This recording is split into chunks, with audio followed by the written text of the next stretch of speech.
आज हम आपको मिलवाने जा रहे हैं एक ऐसे महान व्यक्तित्व से जिन्होंने अपनी पूरी जिंदगी बच्चों के अधिकारों की रक्षा के लिए समर्पित कर दी। जी हां, हम बात कर रहे हैं नोबेल शांति पुरस्कार से सम्मानित कैलाश सत्यार्थी जी की। नमस्कार दोस्तों, स्वागत है आपका इंस्पायरो लैब में, जहां हम आपको प्रेरित करने के लिए महान हस्तियों की कहानियों को आपके सामने लाते हैं। कैलाश सत्यार्थी, ये नाम उम्मीद का दूसरा नाम है। ये नाम बच्चों के अधिकारों के लिए संघर्ष की आवाज है। सत्यार्थी का सफर दिखाता है कि एक इंसान की लगन में कितनी ताकत होती है। उनके जीवन के काम ने अनगिनत बच्चों की जिंदगी बदल दी है, उन्हें शोषण से मुक्ति दिलाई है। उनकी कहानी एक प्रेरणा है। कैलाश सत्यार्थी का जन्म 11 जनवरी 1954 को मध्य प्रदेश के विदिशा जिले में हुआ था। एक साधारण परिवार में जन्मे सत्यार्थी जी का बचपन विदिशा में बीता, जिसने उनके अंदर संवेदना और न्याय की गहरी भावना को आकार दिया। शिक्षा और करुणा को महत्व देने वाले परिवार में पले बढ़े युवा कैलाश ने अपने आसपास असमानताएं देखीं।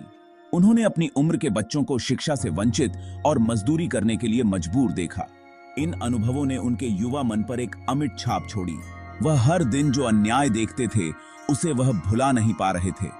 इन बच्चों की दुर्दशा ने उनके अंदर एक आग लगा दी, उनके अधिकारों और सम्मान के लिए लड़ने की ठान ली। सामाजिक असमानता के शुरुआती अनुभव ने उनके जीवन के मिशन के बीज बोए। यह स्पष्ट था कि कैलाश कोई साधारण बच्चा नहीं था। उनमें करुणा और साहस का एक दुर्लभ संयोजन था, जो बाद में सामाजिक न्याय के लिए आजीवन समर्पण के रूप में खिल उठा। 26 साल की उम्र में कैलाश सत्यार्थी को एक अखबार में एक लेख पढ़ने को मिला, जिसने उनके जीवन की दिशा बदल दी। लेख में एक छोटे लड़के को 10 रुपए की मामूली रकम में बेचने का जिक्र था। इस चौंका देने वाले खुलासे ने उन्हें झकझोर कर रख दिया। वह अब मूक दर्शक नहीं रह सकते थे। उस दिन उन्होंने बाल श्रम और शोषण को मिटाने के लिए अपना जीवन समर्पित करने का संकल्प लिया।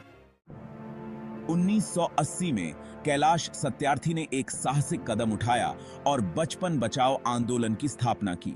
यह संगठन बाल श्रम, तस्करी और शोषण से निपटने के लिए उनका मंच बन गया। वह जानते थे कि आगे का रास्ता चुनौतियों से भरा होगा, लेकिन वह विचलित नहीं हुए। अटूट दृढ़ संकल्प के साथ सत्यार्थी ने कारखानों और कार्यशालाओं पर साहसिक छापे मारे, बच्चों को शोषण के चंगुल से छुड़ाया। उनके प्रयासों ने समाज के काले पेट को उजागर किया।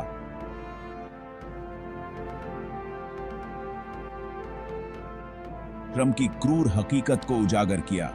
उनका काम जोखिमों से खाली नहीं था। उन्हें धमकियों, डराने धमकाने और यहां तक कि शारीरिक हिंसा का भी सामना करना पड़ा, लेकिन कैलाश अडिग रहे। उनका हौसला नहीं टूटा।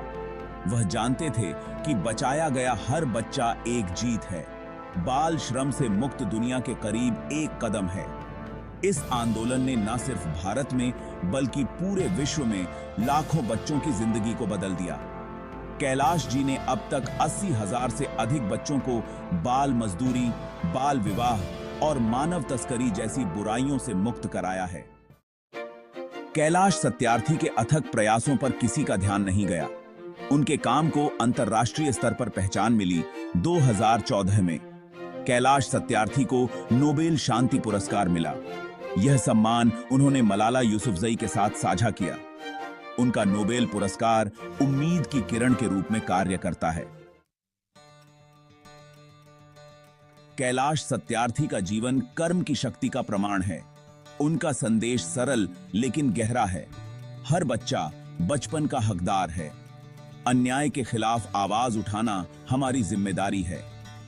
तो आइए हम सब भी कैलाश सत्यार्थी जी की तरह समाज में बदलाव लाने के लिए काम करें।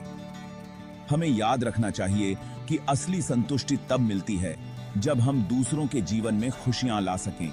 कैलाश जी के शब्दों में बाल अधिकारों की रक्षा करना हमारी सबसे बड़ी जिम्मेदारी है। कैलाश सत्यार्थी जी को उनके निस्वार्थ सेवा और बचपन की आजादी के लिए किए गए काम के लिए दिल से सलाम। अगर आपको यह वीडियो प्रेरणादायक लगा तो इसे लाइक करें, अपने दोस्तों के साथ शेयर करें और हमारे चैनल इंस्पायरो लैब को सब्सक्राइब करना न भूलें। चलते हैं इसी प्रेरणा के साथ कि हम सब मिलकर इस दुनिया को और बेहतर बना सकते हैं। धन्यवाद।